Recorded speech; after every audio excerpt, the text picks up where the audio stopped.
नमस्कार। अभी आपने आकृति योगों में गदा योग, शकट योग, पक्षी योग और श्रृंगाटक योगों के विषय में पढ़ा।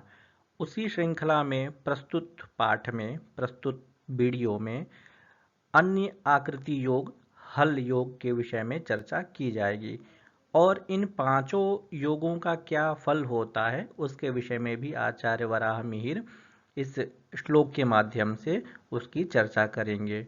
आकृति योग अत्यंत महत्वपूर्ण माने जाते हैं। इनकी संख्या 20 होती है और आकाश में ग्रहों के द्वारा प्रातिभासिक रूप से विविध आकृतियों का निर्माण होने के कारण इसे आकृति योग कहते हैं। तो हल संज्ञक जो आकृति योग है उसका निर्माण किस प्रकार से होता है और इन पांचों आकृति योगों का क्या शुभाशुभ फल होता है उसके बारे में आप इस श्लोक को देखें।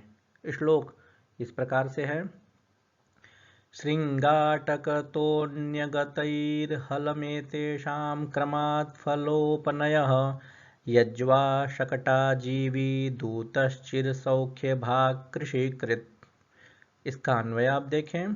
शृंगाटकतः अन्यगतैः हलं योगः भवति। एतेषां फलोपनयः क्रमात् यज्वा शकटाजीवी दूतः चिरसौख्यभाक् कृषिकृत् भवति। इसकी आप संस्कृत व्याख्या देखें। शृंगाटकतः शृंगाटक योगतः अन्यगतैः अन्यस्थानगतैः हलं हलयोगः भवति। एतेषां योगानां क्रमात् क्रमेण फलोपनयः फलादेशः यज्वा यज्ञकर्ता शकटाजीवी शकटाजीवी दूतः दूतः चिरसौख्यभाक् चिरसुखी कृषिकृत् कृषकः भवति। बहुत ही सरल शब्दों में पांचों का फल आचार्य वराह मिहिर ने बता दिया है और हल योग की चर्चा आचार्य वराह मिहिर ने इस श्लोक में की है। तो हल योग का निर्माण किस प्रकार से होता है? तो आचार्य कहते हैं कि श्रृंगाटक के जैसे ही हल योग होता है, लेकिन केंद्र स्थान से मतलब प्रथम स्थान से अतिरिक्त अन्य स्थानों में। तो दूसरे, छठे और 10वें स्थान में अथवा तीसरे, 7वें और एकादश स्थान में अथवा चतुर्थ, अष्टम, द्वादश स्थान में सभी ग्रह स्थित हों तो हल नामक योग होता है। हल योग के आप देखें मुख्य रूप से 3 भेद होते हैं। जैसे गदा योग के 4 भेद आपने पढ़े थे, तो हल योग के मुख्य 3 भेद होते हैं। तो इसमें प्रथम हल योग द्वितीय स्थान से बनता है, तृतीय हल योग तृतीय स्थान से बनता है और चतुर्थ हल योग चतुर्थ स्थान से बनता है। तो 4 प्रकार से हल योगों का निर्माण होता है। अब इनका क्या फल होता है गदा योग का, शकट योग का, पक्षी योग का? तो आचार्य कहते हैं कि गदा योग में जो उत्पन्न जातक होता है वो यज्ञ करने वाला होता है, मतलब याज्ञिक होता है, धार्मिक कार्यों में उसकी अत्यंत रुचि होती है। और शकट योग में उत्पन्न जातक क्या करता है?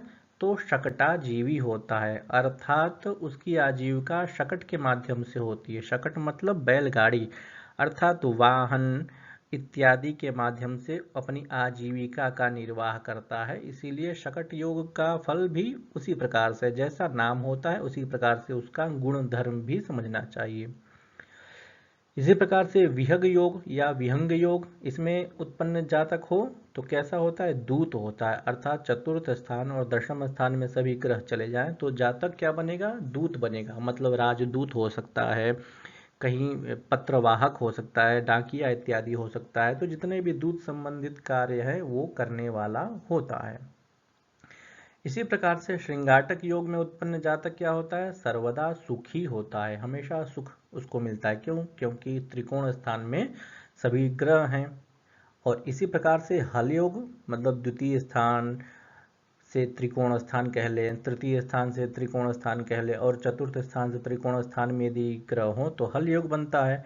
और हल योग में उत्पन्न जातक कृषक होता है, अर्थात कृषि कर्म करने वाला होता है, क्योंकि हल का सीधा तात्पर्य कृषक से होता है। तो ये इन 5 योगों का फल आचार्य वराहमिहिर ने बताया है। अब आप देखिए हल योग का निर्माण कैसे होता है, उदाहरण दिया है। द्वितीय स्थान में चंद्रमा और शनि बैठा हुआ है, छठे भाव में वृश्चिक राशि में बुध सूर्य शुक्र बैठा हुआ है, और दशम स्थान में गुरु और मंगल बैठा हुआ है। अर्थात सभी ग्रह इन्हीं 3 स्थानों में बैठे हुए हैं, इसलिए हल योग का निर्माण हो रहा है। आप एक प्रातिभाषिक रूप से देखेंगे तो हल योग जैसी ही कुछ आकृतियां बनती हुई दिखाई दे रही हैं इन तीनों भावों के द्वारा।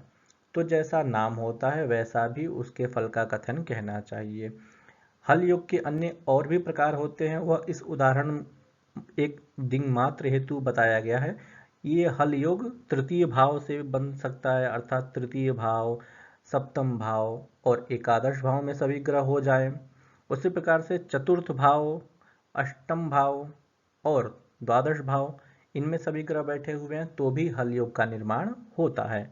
और हल योग में जिस जातक का जन्म होता है वो जातक कृषि कर्म करने वाला होता है, अर्थात एग्रीकल्चर से संबंधित होता है, वनस्पति विज्ञान से संबंधित होता है, मतलब वर्तमान समय में जो उसके परिवर्तित रूप हैं उन रूपों से संबंधित वह अपनी आजीविका को करने वाला होता है।